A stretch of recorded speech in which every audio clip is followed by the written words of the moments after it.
পেহেলগামের হামলার রেশ এখনও জম্মু কাশ্মীরের পাহাড়ি বাতাসে ধ্বনিত হচ্ছে।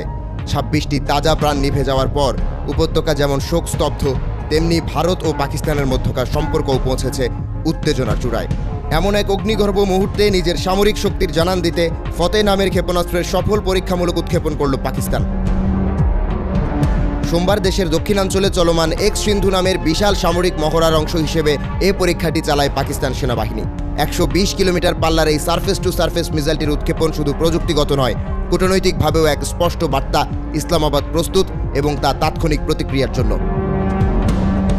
পাকিস্তানি সামরিক বাহিনীর মিডিয়া উইং ISPR জানায়, এই ক্ষেপণাস্ত্রের মধ্যে রয়েছে উন্নত নেভিগেশন সিস্টেম, টার্মিনাল গাইডেন্স প্রযুক্তি এবং এমন সব বৈশিষ্ট্য যা শত্রুর অ্যান্টি ব্যালিস্টিক প্রতিরক্ষা ভেদ করতেও সক্ষম।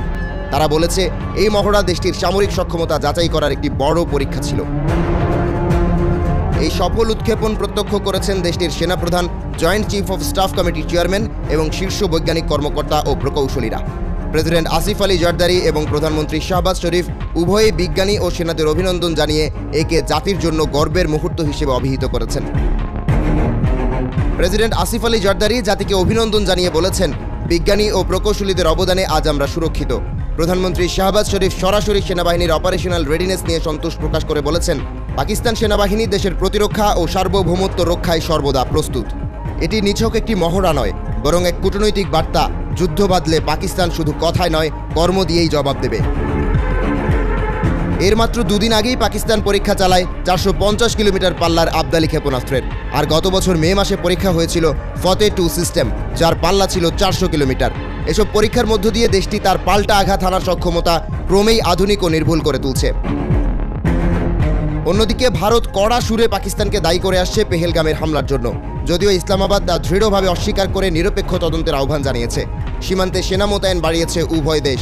প্রধানমন্ত্রী নরেন্দ্র মোদী সেনাবাহিনীকে অপারেশনাল ফ্রিডম দিয়ে দিয়েছেন। ভারতীয় সেনা ও বিমান বাহিনী সীমান্ত এলাকায় টহল বাড়িয়েছে এবং স্ট্র্যাটেজিক ইউনিটগুলোর তৎপরতা বেড়েছে। এরই মধ্যে কাশ্মীর সীমান্তে ব্ল্যাক আউট মহড়া চালিয়েছে ভারত। ভারতীয় গোয়েন্দা সংস্থা NIA পেহেলগাম হামলার তদন্ত জোরদার করেছে। দুই পারমাণবিক শক্তিধর দেশের এই সংঘাতের আবহে ফতেহের মতো ক্ষেপণাস্ত্রের গর্জন এক ভয়াবহ ভবিষ্যতের আভাস কি দিচ্ছে, নাকি এটি কেবল প্রতিরক্ষা প্রদর্শনের কৌশল মাত্র? প্রশ্ন রয়ে গেল, কিন্তু উত্তেজনার পারদ ক্রমেই চড়ছে।